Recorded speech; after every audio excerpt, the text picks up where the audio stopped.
আসসালামু আলাইকুম রহমতুল্লাহি ওবরাকাতুহ। আলহামদুলিল্লাহি ওয়াহদা ওয়াসসালাতু ওয়াসসালামু আলা মান লা নাবিয়্যা বা'দা ওয়া আলা আলিহি ওয়া সাহবিহি ওয়া মাওয়ালা। এবার আমরা আসি সংক্ষিপ্তভাবে এই কাবার তৈরির ইতিহাস। প্রথমে আমরা বলছি যে এই কাবা সর্বপ্রথম কে তৈরি করছেন? জিবরাইল আলাইহিস সালাম। এরপরে এই কাবাকে তৈরি করেছেন আদম এবং হাওয়া আলাইহিমাস সালাম।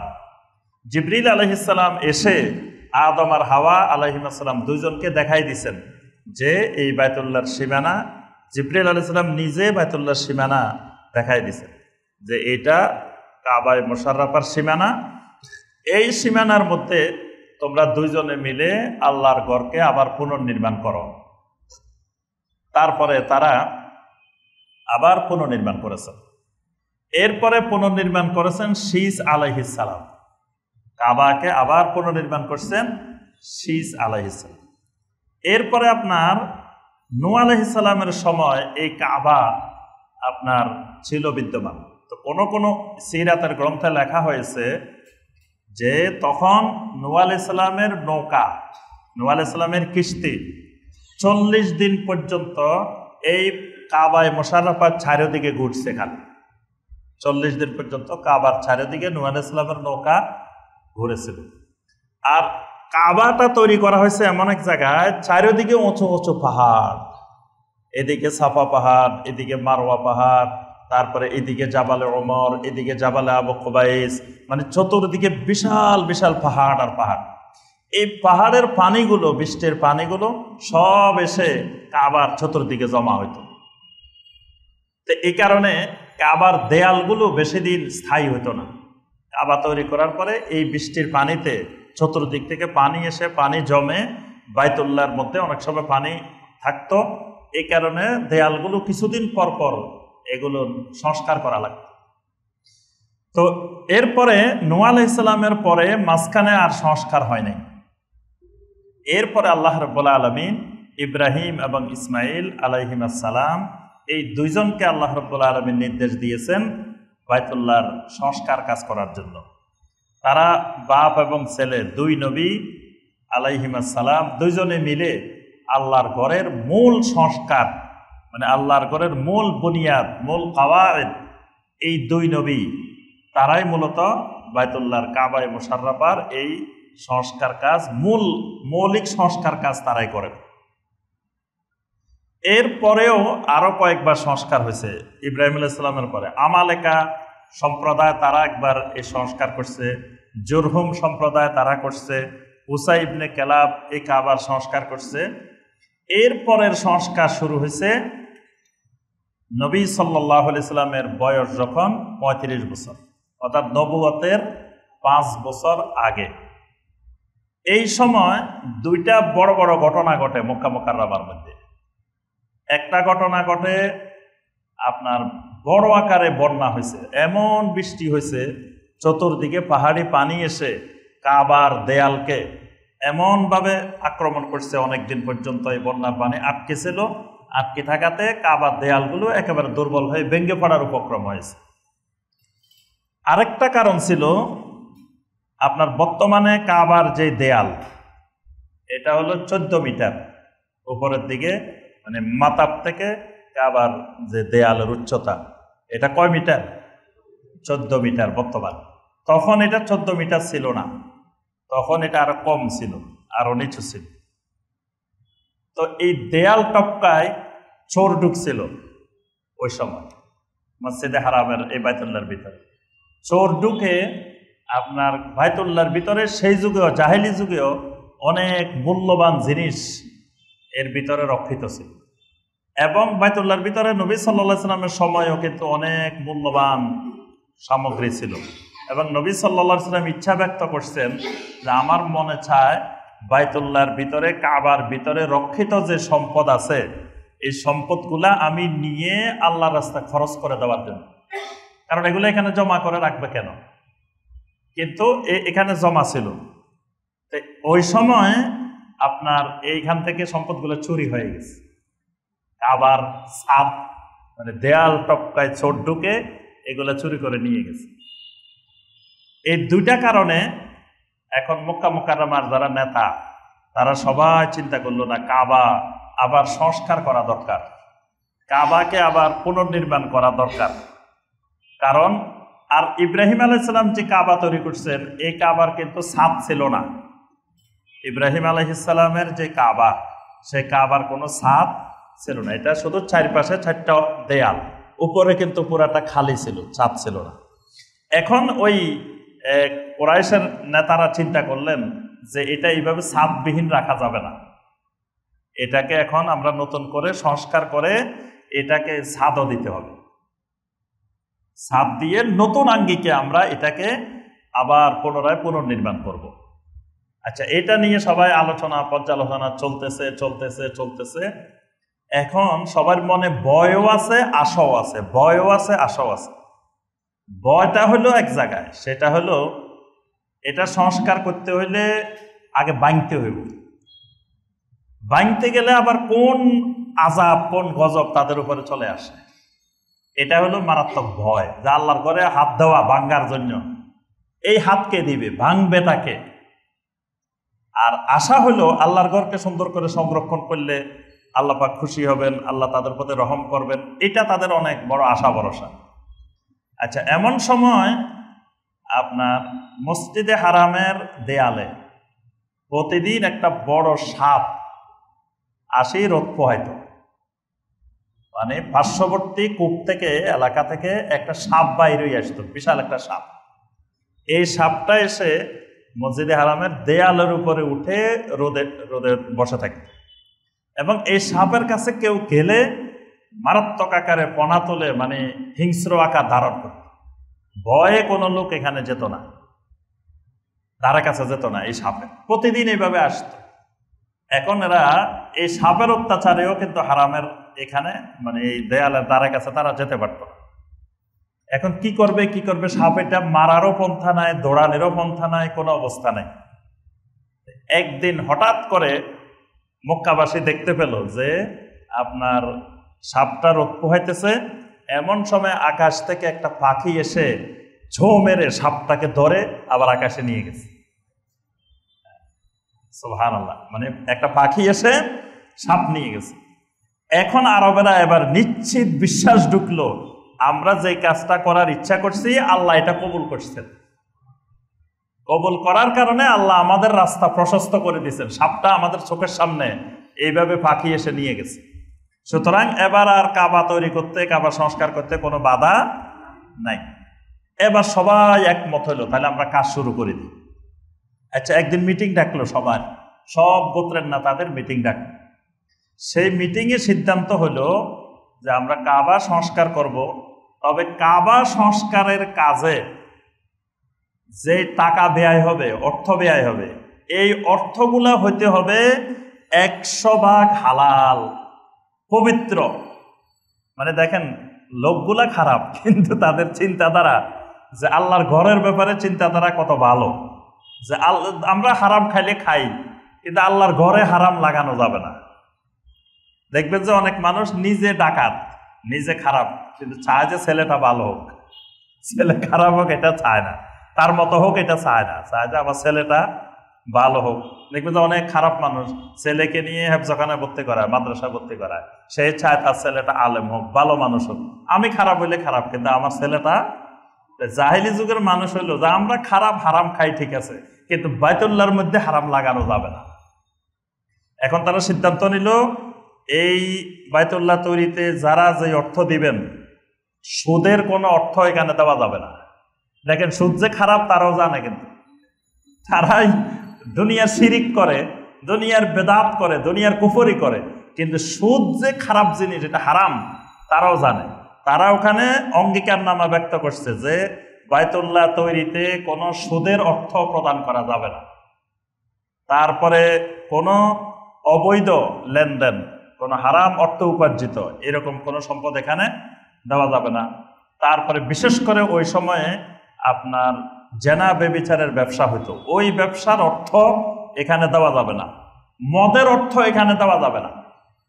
মদ খায়, মদ ছাড়া সমাজে কিচ্ছু চলে না, কিন্তু বুঝে যে এটা হারাম, এটা খাওয়া যাবে না। এই জন্য এখানে যারা অঙ্গীকার নামে বলতেছে যে মদের বিক্রির অর্থ বা মদের ব্যবসার অর্থ, সেটাও এই কাবায় তৈরিতে দেওয়া যাবে না।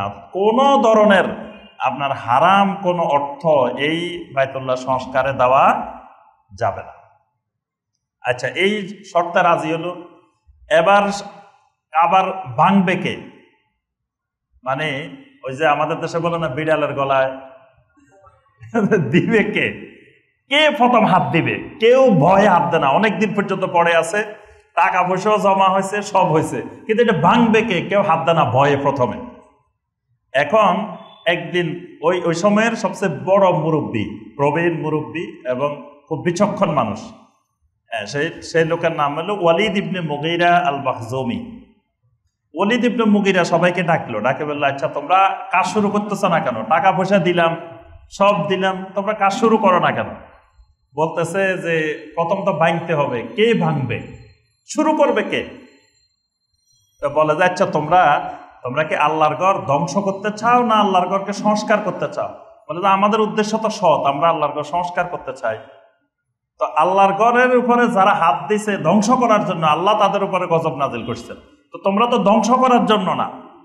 তখন ওয়ালিদ ইবনে মুগীরা মাখজুমি বলেন, ইন্নাল্লাহা লা ইউহলিকুল মুসলিহিন, আল্লাহ কখনো সংশোধনকারীদের, সংস্কারকারীদেরকে আল্লাহ ধ্বংস করেন না। এই কথা বলি, সে বলে যে আমাকে কুঠার দাও, আমি শুরু করি। সেই শুরু করে দিছে।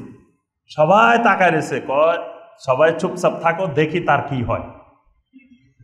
সে নিজে ওই দিন প্রথম দিন এই ওয়ালিদ ইবনে মুগীরা প্রথম দিন ভাঙছে, অনেক দূর ভাঙ্গি দিছে।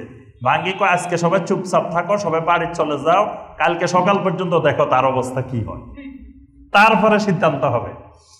ওই দিন দেখছে, ওই রাত দেখছে, দেখে যে না আলহামদুলিল্লাহ তার কিচ্ছু হয় নাই, তার উপরে কোনো আজাব গজব বিপদ মুসিবত আসে নাই। সবাই কয় না ঠিক আছে, তাহলে এবার ভাঙ্গা যাবে, কোনো অসুবিধা নাই।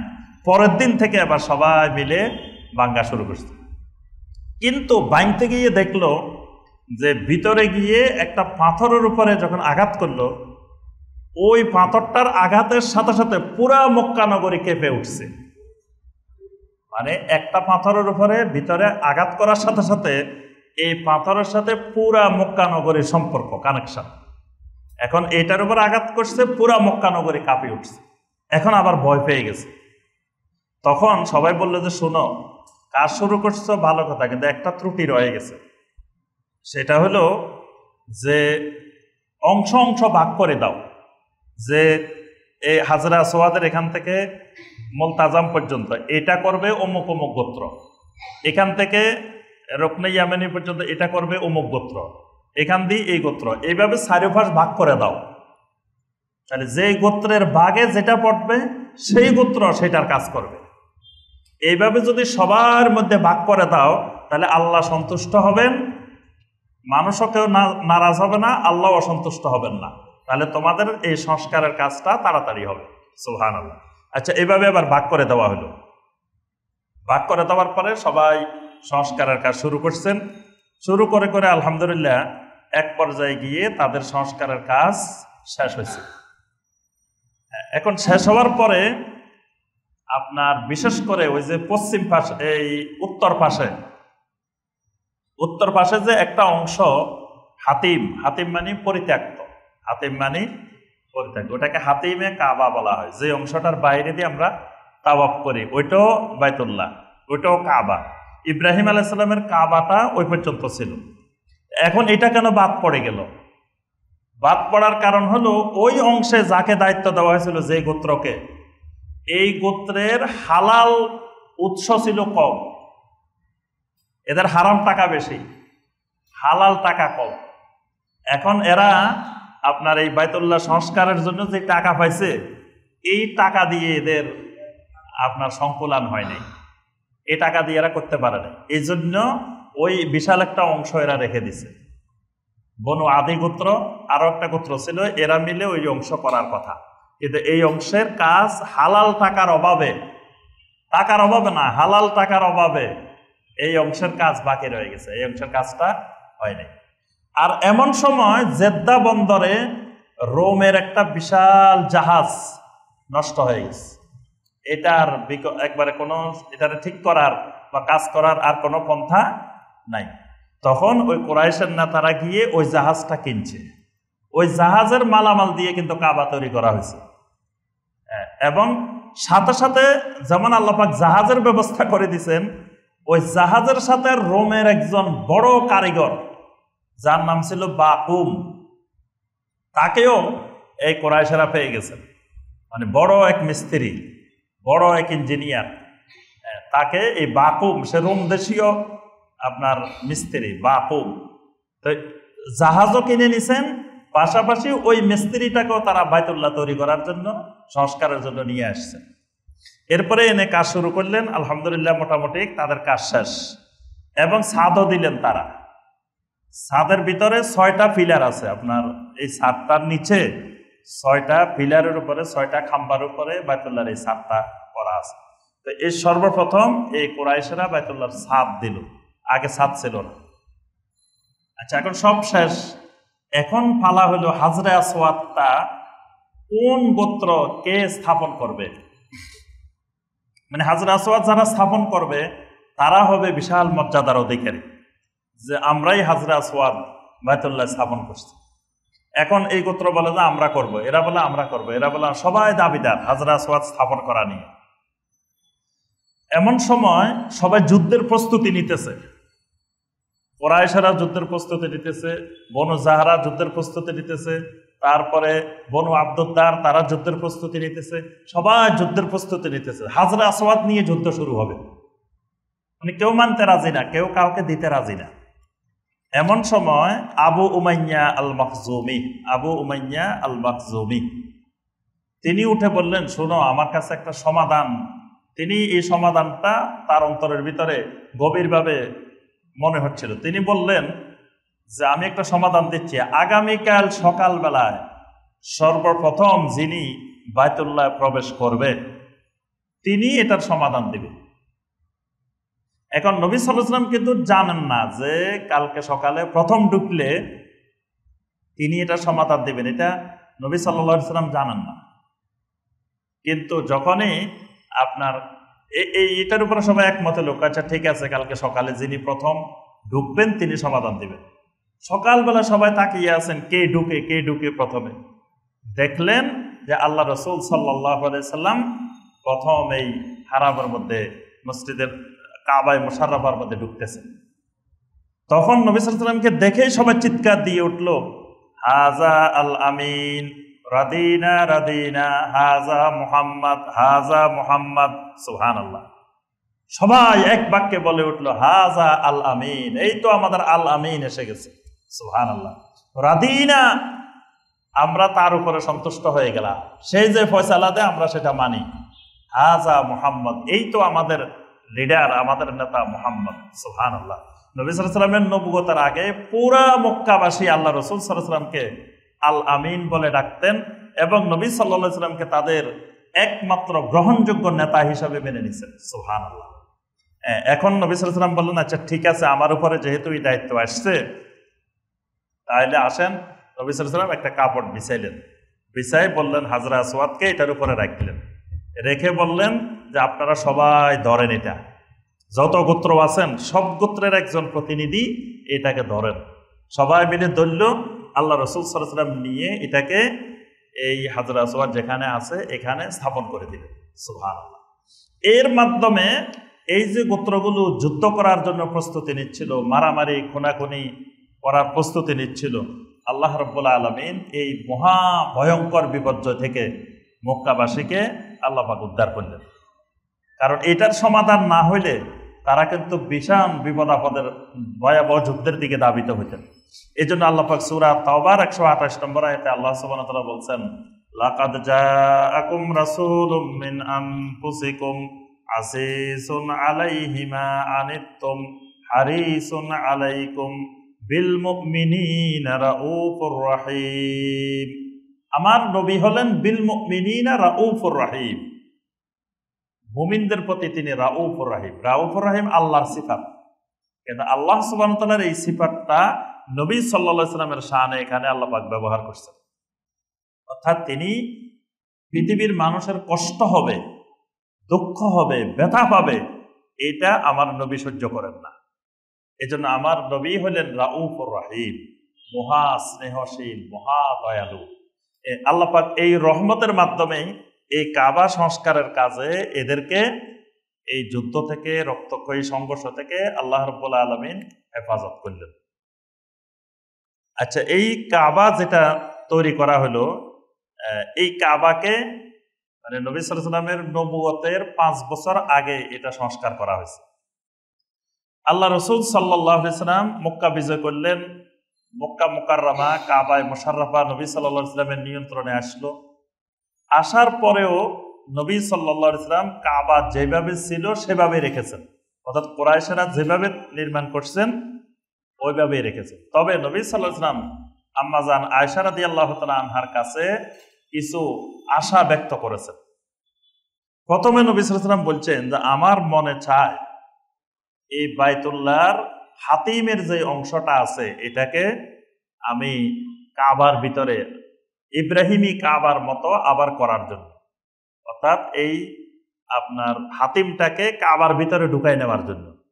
এটা হলো নবী সাল্লাল্লাহু আলাইহি ওয়াসাল্লামের একটা অন্যতম মনের ইচ্ছা। আরেকটা ইচ্ছা হলো বাইতুল্লাহর দরজা ছিল 2টা, কাবায় মুশাররফা দরজা ইব্রাহিম আলাইহিস সালামের সময় ছিল 2টা, পূর্ব পাশে একটা, পশ্চিম পাশে একটা। কুরাইশেরা পশ্চিম পাশেরটা বন্ধ করে দিছে। নবী সাল্লাল্লাহু আলাইহি ওয়াসাল্লাম বলেন আমার মনে চায় আমি 2টা দরজা করে দিই, আবার পশ্চিম পাশের দরজাটা খুলে দিই, যাতে আল্লাহর বান্দারা কাবার ভিতরে ঢুকবে পূর্ব পাশের দরজা দিয়ে, পশ্চিম পাশের দরজা দিয়ে বের হয়ে যাবে। আরেকটা হলো নবী সাল্লাল্লাহু আলাইহি ওয়াসাল্লাম আকাঙ্ক্ষা ব্যক্ত করলেন যে আমি চাই কাবার মানে প্লটটা 2 মিটার উঁচু করে ফেলা হয়েছে।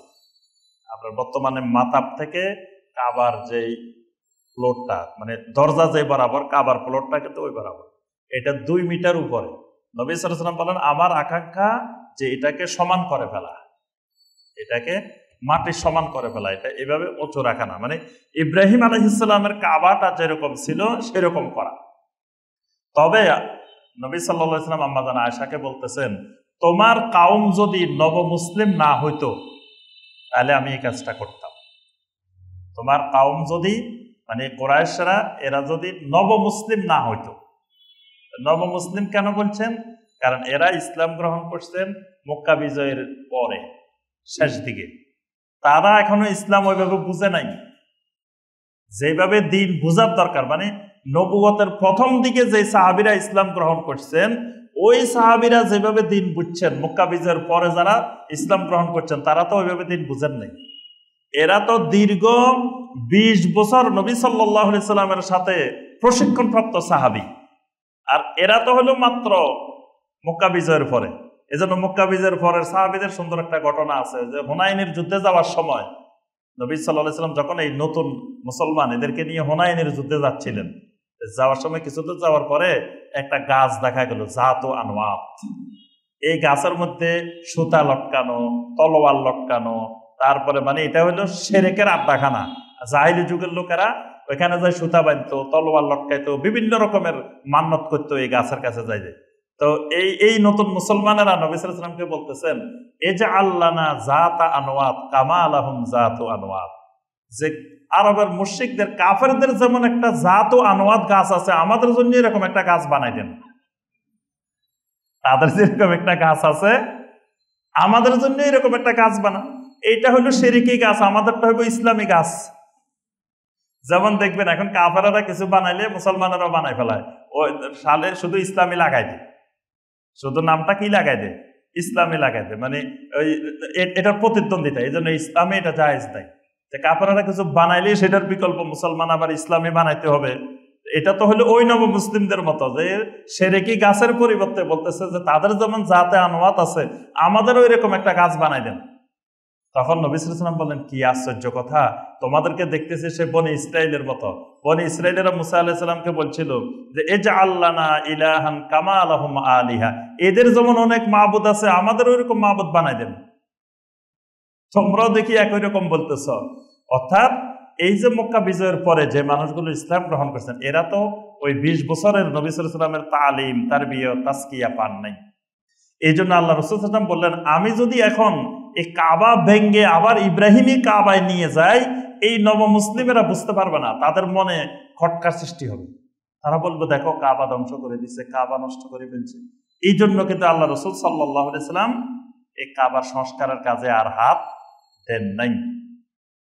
এই যে এখন মদিনা মুনাওয়ারাতে নবী সাল্লাল্লাহু আলাইহি ওয়াসাল্লামের কবরের উপরে গম্বুজ, নবী সাল্লাল্লাহু আলাইহি ওয়াসাল্লামের কবর পাকা করা আছে না? এটা দিয়ে যারা কবর পূজারী, যারা কবর কেন্দ্রিক শিরিক করে, তারা দলিল দেয়। তারা বলে যে নবী সাল্লাল্লাহু আলাইহি ওয়াসাল্লামের কবরের উপরে অত গম্বুজ আছে, অথচ নবী সাল্লাল্লাহু আলাইহি ওয়াসাল্লাম বলছেন যে কবরের উপরে কোনো ঘর বাড়ি নির্মাণ করা যাবে না। নবী সাল্লাল্লাহু আলাইহি ওয়াসাল্লাম কবরের উপরে ঘর বাড়ি বানাতে নিষেধ করছেন, কবরকে ফাঁকা করতে নিষেধ করছেন। কবর কেন্দ্রিক এই কাজগুলো শিরক। তো এখন নবী সাল্লাল্লাহু আলাইহি ওয়াসাল্লামের কবরেই তো আছে, এটা অনেকের মনে প্রশ্ন, যারা ইতিহাস জানে না তাদের মনে প্রশ্ন যে নবী সাল্লাল্লাহু আলাইহি ওয়াসাল্লামের কবরেই তো আছে। আচ্ছা, এখন নবী সাল্লাল্লাহু আলাইহি ওয়াসাল্লামের কবরে এগুলা কি নবী সাল্লাল্লাহু আলাইহি ওয়াসাল্লাম করছেন? এগুলা পরবর্তীতে অনেক পরে এসে লোকেরা যখন আস্তে আস্তে তাওহীদ থেকে বিচ্যুত হইলো, যখন মানুষ আস্তে আস্তে বেদাতের দিকে, শিরকের দিকে ধাবিত হইলো, তখন মুসলমানেরা এগুলা করছে।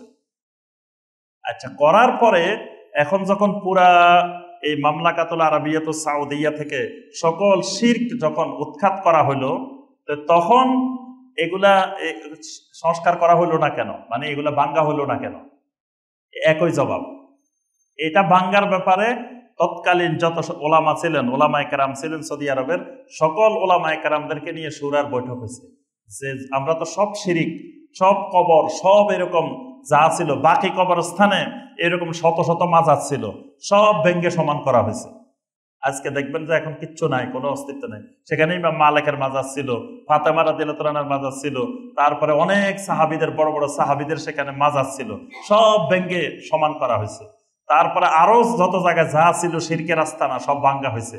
এখন এইটা কি করবেন? এখানেও তো এরকম গম্বুজ বানায় রাখা হয়েছে। অনেকে এই গম্বুজ দিয়ে টুপি বানায়, দেখবেন যে সবুজ গম্বুজ। তারপরে সবুজ গম্বুজের কি মহব্বত বাংলাদেশে, দেখবেন যে সবুজ গম্বুজের জন্য দোয়া করে, সবুজ গম্বুজ। অথচ সবুজ গম্বুজ কে বানাইছে? তুর্কিরা বানাইছে, পরবর্তীতে বানাইছে শাসকেরা। তো এখন এটা কি করা হবে? তখন উলামায়ে কেরাম এই নবী সাল্লাল্লাহু আলাইহি ওয়াসাল্লামের এই হাদিসটাকে দলিল দিয়েছে। বলছেন যে নবী সাল্লাল্লাহু আলাইহি ওয়াসাল্লাম বাইতুল্লাহকে, মসজিদে হারামকে ইব্রাহিমী বাইতুল্লাহ, ইব্রাহিমী কাবার উপরে নিয়ে যেতে চেয়েছিলেন, কিন্তু নেন নাই। কারণ কি? ওই নবমুসলিমদের আশঙ্কা। বলছেন আমরা যদি এখন এই নবী সাল্লাল্লাহু আলাইহি ওয়াসাল্লামের কবরের উপরে হাত দিই, আমরা তো করব নেক নিয়তে, দ্বীনি উদ্দেশ্যে, সুন্নতের দিকে ফিরে যাওয়ার জন্য, শিরিক মুক্ত, বেদাত মুক্ত হওয়ার জন্য। কিন্তু সারা পৃথিবীর শিরকি বেদাতি মুসলমানেরা সারা দুনিয়াতে প্রচার করা শুরু করবে যে দেখো এরা কত ভয়ঙ্কর, এরা নবী সাল্লাল্লাহু আলাইহি ওয়াসাল্লামের কবরকেও রক্ষা করে নাই, কবরকেও বাদ রাখে নাই, নবী সাল্লাল্লাহু আলাইহি ওয়াসাল্লামের কবরে হাত দিছে। তখন সারা দুনিয়ার মুসলমান আমাদের বিরুদ্ধে খেপে যাবে। এই জন্য তারা আর এখানে হাত দেন না, এখানে থেমে গেছে। এই জন্য দেখা যাচ্ছে নবী সাল্লাল্লাহু আলাইহি ওয়াসাল্লামের কবরে এখনো গম্বুজ আছে, পাকা করা আছে, ঘর বানানো আছে, এরকম করা আছে। এটাকে আর হাত দেওয়া, আরো এরকম কিছু কাজ হাত দেওয়া হয় নাই। যেমন আপনার সলাতুত তারাবি সৌদি আরবের সব মসজিদে দেখবেন 11 রাকাত বা 13 রাকাত, মানে বিতির সহ 11 বা 13, একবারে সব মসজিদ। এবং মক্কা মুকাররমা, হারামের পাশে যত মসজিদ আছে, আপনার মক্কা মুকাররমার হারামের পরে সবচাইতে বড় মসজিদ হলো মসজিদ আর রাজেহি। সেখানেও আমি নিজে সলাত আদায় করে আসছি রমাদানে, 13 রাকাত আদায় করেন। কিন্তু মক্কার মসজিদে হারামে, মসজিদে নববীতে 20 রাকাত। কেন? এটাও ঠিক একই মাসালা, যে যেহেতু সলাতুত তারাবি বেশি আদায় করলে কোনো অসুবিধা নেই। ওলামায়ে কেরাম বলছেন যে সলাতুত তারাবি আরো বেশিও পড়া যায়, 20 না, চাইলে 40 রাকাতও আদায় করা যায়। তো সুতরাং এটাকে হাত দিয়ে আমরা মুসলিমদের সাথে মানে বিরোধে জড়ানো দরকার নেই। এটা যেভাবে আছে এভাবেই থাক, 20 রাকাতেই থাক। এই জন্য এটাতে হাত দেন না। আরো অনেকগুলো কাজ আছে এরকম হাত দেন না। তা আমি এই কথাগুলো এই জন্য বললাম যে নবী সাল্লাল্লাহু আলাইহি ওয়াসাল্লামের আকাঙ্ক্ষা ছিল, কিন্তু নবী সাল্লাল্লাহু আলাইহি ওয়াসাল্লাম কিন্তু হাত দেন নাই। কারণ কি? যে মুসলমানদের অন্তরে এটা নিয়ে খটকা সৃষ্টি হবে, বিভ্রান্তি সৃষ্টি হবে। আচ্ছা, এরপরে আপনার আব্দুল্লাহ বিন জুবায়ের রাদিয়াল্লাহু তাআলা, তিনি, তার খালা হইল আম্মা জান আয়েশা রাদিয়াল্লাহু তাআলা, খালার কাছে এই হাদিস শুনছে যে আল্লাহ রসুল সাল্লাল্লাহু আলাইহি ওয়াসাল্লাম এইভাবে সংস্কার করতে চাইছেন কিন্তু করেন নাই। আব্দুল্লাহ বিন জুবাইর বললেন, আচ্ছা সে সময় তো নব মুসলিম ছিল, এই আশঙ্কায় নবী সাল্লাল্লাহু আলাইহি ওয়াসাল্লাম করেন নাই। এখন তো আর নব মুসলিম নাই, এখন তো সব পাক্কা মুসলমান। কি বলেন? নবী সাল্লাল্লাহু আলাইহি ওয়াসাল্লামের সময় ৮ম হিজরিতে মক্কা বিজয়ের পরে তো যারা মুসলমান আছে নতুন মুসলমান। এটা আব্দুল্লাহ বিন জুবাইরের সময় ৬৬ হিজরিতে, সেই সময় তো আর নতুন মুসলমান নাই, এখন তো সব পাক্কা মুসলমান। এই জন্য আব্দুল্লাহ বিন জুবাইর রাদিয়াল্লাহু তাআলা কি করছেন, ওরা কাবাকে আবার ইব্রাহিম আলাইহিস সালামের ওইভাবে করে ফেলছেন। তিনি ভেঙ্গে হাতিমকে কাবার ভিতরে ঢুকেছেন, দরজা করছেন, সবে করছেন। এটা হয়েছে কত হিজরিতে? ৬৪ হিজরিতে। আচ্ছা ৭৩ হিজরিতে আপনার হাজ্জাজ ইবনে ইউসুফ আব্দুল্লাহ বিন জুবাইর রাদিয়াল্লাহু তাআলা আনহুকে মেরে ফেলছে। মেরে ফেলে মক্কার ক্ষমতা এই হাজ্জাজ বিন ইউসুফ দখল করছে। হাজ্জাজ বিন ইউসুফ তখন আপনার উমাইয়া খলিফা, উমাইয়া শাসক ছিল। উমাইয়া শাসক ছিলেন আপনার আব্দুল মালিক ইবনে মারওয়ান। তার কাছে চিঠি লিখলেন যে আব্দুল্লাহ বিন জুবাইর মক্কার ক্ষমতা পেয়ে, আধিপত্য পেয়ে সে আল্লাহর ঘরে পর্যন্ত হাত দিছে। আল্লাহর ঘর রাসূলের জামানায় যেরকম ছিল সেই জায়গা থেকে সে অনেক পরিবর্তন করে ফেলছে।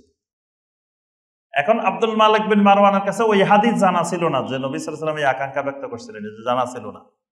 তিনি আবার নির্দেশ দিলেন যে না, তাহলে রাসূল সাল্লাল্লাহু আলাইহি ওয়াসাল্লামের সময় কাবা যেরকম ছিল তুমি আবার সেরকম করে দাও। এখন হাজ্জাজ ইবনে ইউসুফ আবার ভাঙ্গে, আবার ওই কুরাইশরা যেমনে নির্মাণ করছে, যুদ্ধ ছিল, আবার ওই অবস্থায় নিয়ে আসছে। পরবর্তীতে আব্দুল মালিক ইবনে মারওয়ান যখন ওই হাদিস শুনছেন তখন অনেক কান্নাকাটি করছেন, অনেক আফসোস করছেন যে আমি কেন এটা ভাঙ্গার নির্দেশ দিলাম, কেন করার, এটা তো রাসূল সাল্লাল্লাহু আলাইহি ওয়াসাল্লামের ইচ্ছা ছিল, তিনি এটা জানতেন না। আচ্ছা এরপরে এই অবস্থায় এখন আব্বাসী যুগ যখন আসে তখন খলিফা মানসুরের ছেলে মাহদী তিনি আবার চাইলেন এটাকে আবার নবী সাল্লাল্লাহু আলাইহি ওয়াসাল্লামের ইচ্ছা অনুযায়ী আবার নিয়ে যাবেন। তখন তিনি ইমাম মালিক রাহমাহুল্লাহর কাছে চিঠি লিখেছেন, বলছে আপনি বর্তমান জামানার শীর্ষ আলেমদের একজন, আপনার পরামর্শ চাই আমরা এই কাবাকে আবার ওইভাবে নিয়ে যাওয়ার জন্য। তখন ইমাম মালিক রাহমাহুল্লাহ একটা যুগান্তকারী কথা বলছিলেন। ইমাম মালিক রাহমাহুল্লাহ বলছেন, লা তাজআল কাবাতাল্লাহি মালআবাতান লিল মুলুক, তোমরা আল্লাহর কাবাকে শাসকদের খেলাধুলার মাধ্যম হিসাবে পরিণত করিও না। ইমাম মালিক রাহমাহুল্লাহ বললেন যে লা তাজআল কাবাতাল্লাহি মালআবাতান লিল মুলুক, আল্লাহর কাবাকে নিয়ে তোমরা খেলাধুলা করিও না শাসকেরা। যে এক শাসক এরকম করবা, আরেক শাসক আবার ভাঙবে, আরেক শাসক এরকম করবে, আরেক শাসক এরকম করবে, এই আল্লাহর ঘরকে নিয়ে খেলাধুলা করিও না। এরপরে সিদ্ধান্ত হলো তাহলে আর দরকার নাই, যে অবস্থায় আছে এই অবস্থায় থাক।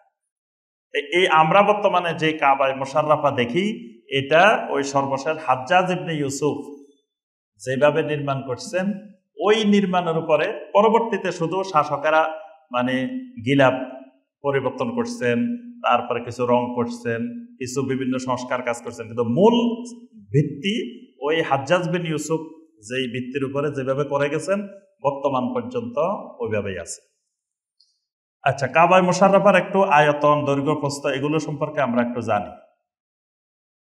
আল্লাহর ঘরের দেয়াল হলো কয়টা? 4টা। এটার পূর্ব দিক হলো আপনার এই হাজরা আসওয়াদের যে দিকটা, মানে মুলতাজামের দরজার যে দিকটা, এটা পূর্ব দিক। আর পশ্চিম হলো রুকনে ইয়ামানি এবং রুকনে শামি যেই পাশ। আর উত্তর দিক হলো যেই পাশে হাতিম আছে এটা হলো উত্তর দিক। আর যেই পাশে রুকনে ইয়ামানি এবং হাজরা আসওয়াদ এটা হলো দক্ষিণ দিক। তাহলে কাবার কোণ হলো 4টা। একটা হলো রুকনে হাজরা আসওয়াদ, হাজরা আসওয়াদের কোণ। হাজরা আসওয়াদের পরের যে কোণটা এটার নাম রুকনে ইরাকি, এটার নাম রুকনে ইরাকি, মানে ওইদিকে ওই কোণায় ইরাক, এই জন্য এটার নাম রুকনে ইরাকি। আর এর পরের কোণটা হলো রুকনে শামি, এটা শাম ওইদিকে। আর এর পরের কোণটা হলো রুকনে ইয়ামানি, ইয়ামান ওইদিকে। এই জন্য ইরাক, শাম, ইয়ামান এই 3 দিকের নাম অনুযায়ী 3টা কোণের নামকরণ করা হয়েছে। উপরের দিকের উচ্চতা কত মিটার বলছি? 14 মিটার। ভিতরে ফিলার কয়টা? ছাদের 6টা। আর এই দেয়ালগুলোর দৈর্ঘ্য আপনার পূর্ব দিকের যে দেয়াল এই দেয়ালের দৈর্ঘ্য 12.84 মিটার। আপনার এই পূর্ব দিকের দেয়ালটার দৈর্ঘ্য। পশ্চিম দিকের দেয়ালের দৈর্ঘ্য 12.11 মিটার। উত্তর দিকের দেয়াল 12.28 মিটার। আর দক্ষিণ দিকের দেয়াল 12.52 মিটার। সর্বমোট কাবার আয়তন হলো 609.8 বর্গমিটার। এটা হলো কাবায়ে মুশাররফার বর্তমান আয়তন। আচ্ছা, এটার যে গিলাপটা পরানো হয়, এই গিলাপের ওজন 670 কেজি। যে গিলাপটা বাইতুল্লাহর মধ্যে দেওয়া হয়, প্রতি বছর পরিবর্তন করা হয়। প্রতি বছর হজের দিন এই কাবার গিলাপ পরিবর্তন করা, এবং কাবার গিলাপের জন্য আলাদা একটা ফ্যাক্টরি আছে, যেখানে এই সারা বছরে মিলে একটা গিলাপ তৈরি করা হয় ওই ফ্যাক্টরিতে। তো সেই গিলাপটার ওজন হয় কত কেজি? 670 কেজি এই গিলাপটা পরানো হয়। আর দরজার স্বর্ণের ওজন তো বলছি কতটুকু? 280 কেজি। এই হলো কাবার সংক্ষিপ্ত পরিচিতি। আল্লাহ পাক আমাদের সবাইকে কাবাকে মহব্বত করার, কাবার সাথে সম্পর্ক গভীর করার আল্লাহ পাক তৌফিক দান করুন। কাবা বেশি বেশি আল্লাহ পাক আমাদেরকে জিয়ারত করার তৌফিক দান করুন। কাবা মুশাররফা থেকে আল্লাহ পাক আমাদেরকে হেদায়েত নেওয়ার তৌফিক দান করুন।